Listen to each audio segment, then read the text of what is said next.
Alright, welcome back to SouFLoTV again, everybody. It's your host with the most. This is part 2 of the video that is titled Jamaica Sold to the Highest Bidders. So, part 2, we're going to talk about this whole foreign language thing being introduced to Jamaica. I remember a couple of weeks or probably a month or two, maybe 3 months ago, where Andrew Holness, the Right Honorable Andrew Holness, our Prime Minister, came out and said something about about Jamaica taking on another language as our second language. And of course, a lot of people were saying, no, that don't make no sense. And a lot of people were saying, yes, it can only be helpful. SouFLoTV was one of them that said this, and I got a lot of flack for it. I said, what are you preparing Jamaican people for? You're preparing them to be exported out of Jamaica, so our brightest minds are going to be exported out of Jamaica into the other parts of the world where these foreign languages are spoken, and there they will need them. So in other words, you're either A, helping us to be able to survive out there, outside of Jamaica, or you're preparing Jamaicans that will stay locally. You're preparing them for what? Your tourist industry and your foreign people coming into the country or whatever. Anyways, the story headline goes like this. Ocharias St. Anne, Minister of Labour and Social Security, Shahine Robinson, is contending that Jamaicans must learn a second language in order to compete with the rest of the world, even for domestic jobs. Did you hear that? Even for domestic jobs. Now, the first thing that comes to mind is Jamaicans need to learn a second language to compete with the rest of the world. Me say, yeah man, me a ride with the thing, me hear what y'all say. Because, you know, the world is vast and you go out there into the world, you never know, you might get a visa and fly to New York or somewhere. And when you get there, there's a job there that says you need to be bilingual in order to get the job. It's very good paying. You could see your way through with this job and help a lot of people back home, but you don't speak no other language, right? Whereas you'll be well prepared because here you were, as a Jamaican, it's standard that you did learn, say, Spanish then. So, into the job you go, our first language being English, our second language be Spanish, right? And you could survive. So I was looking at it from that perspective also. Alright.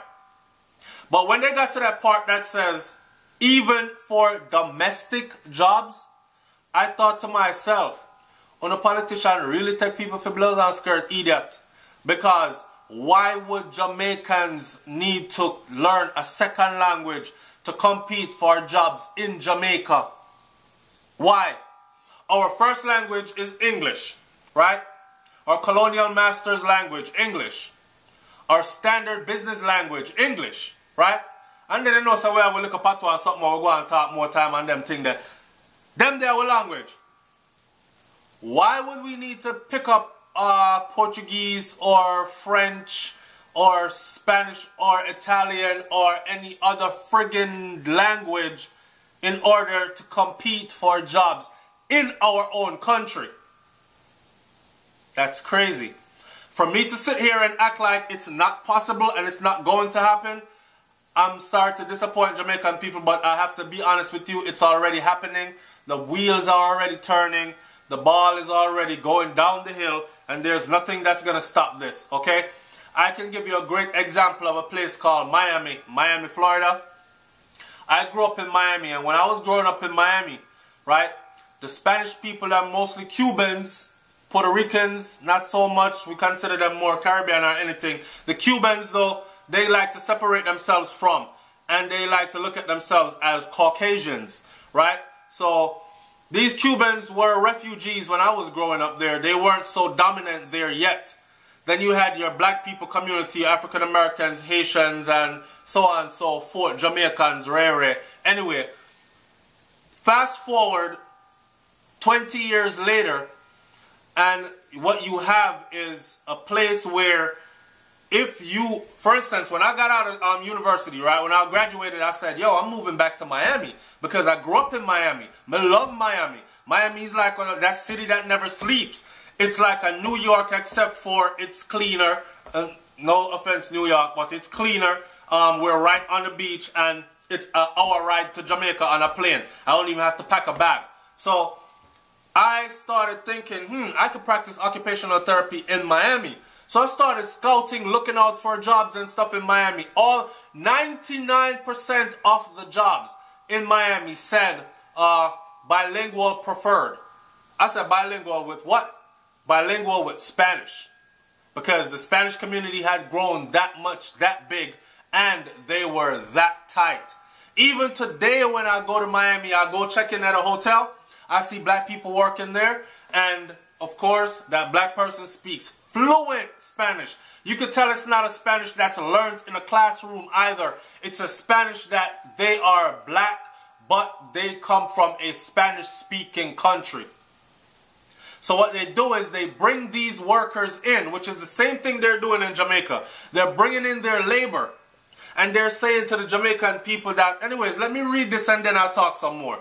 So, Robinson, which mind you is the Minister of Labor and Social Security. This is Shahine Robinson. Robinson said,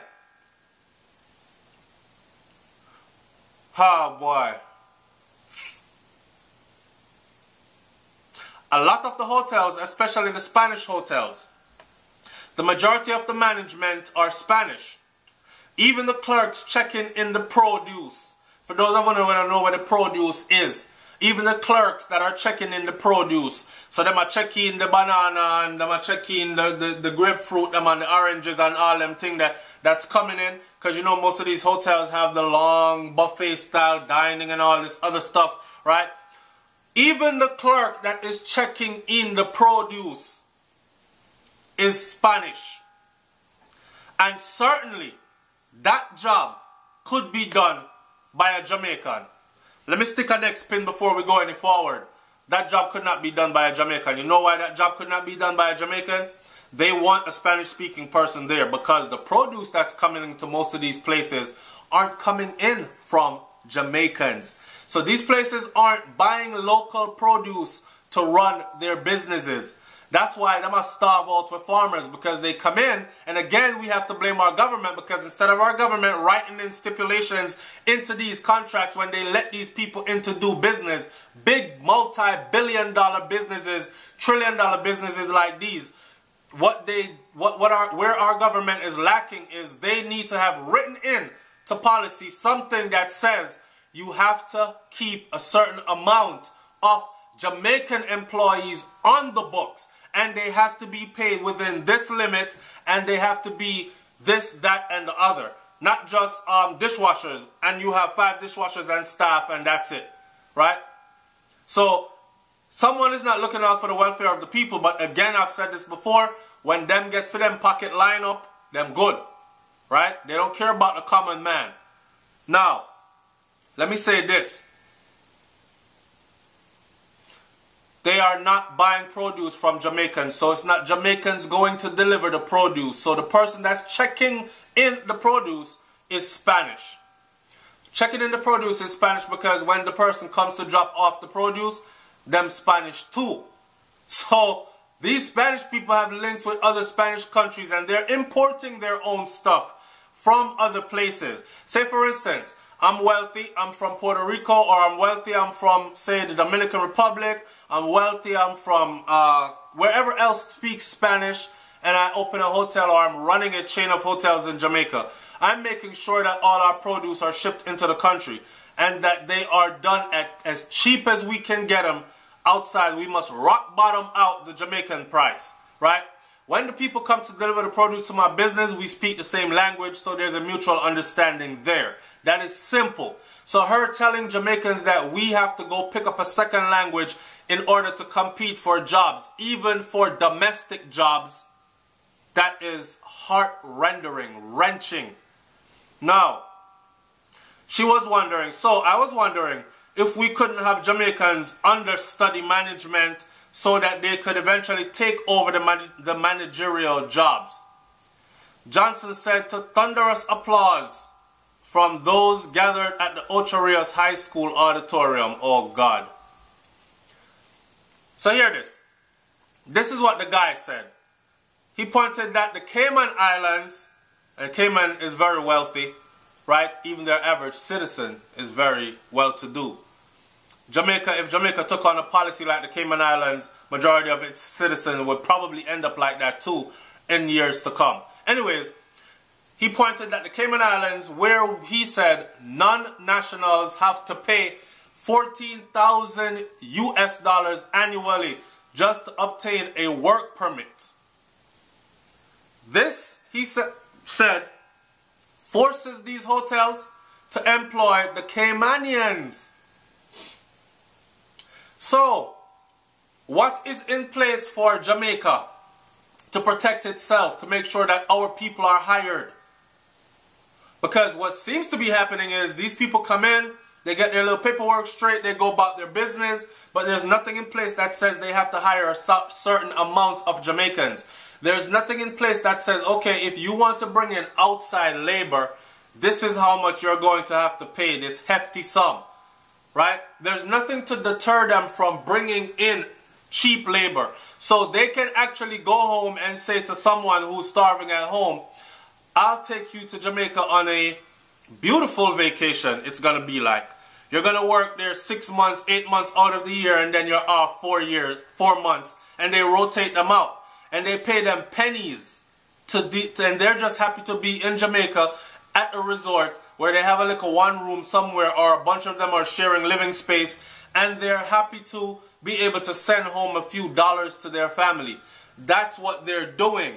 Whereas if Jamaica had stricter rules or bigger fines in place, they would be forced to hire locally, right? We have a problem. We certainly do have a problem. And I don't know, but most Jamaicans, seems like most Jamaicans aren't seeing it. Yes, we recognize the problem that many of these hotels are importing. Now let's be clear of this. Many of the international chains, for their own quality standards and management practices, they try to rotate staff from all over the world. So they will send Jamaicans to their hotels in Spain or Italy and so on. And Spanish speakers and Americans, they come here to Jamaica. Holness said.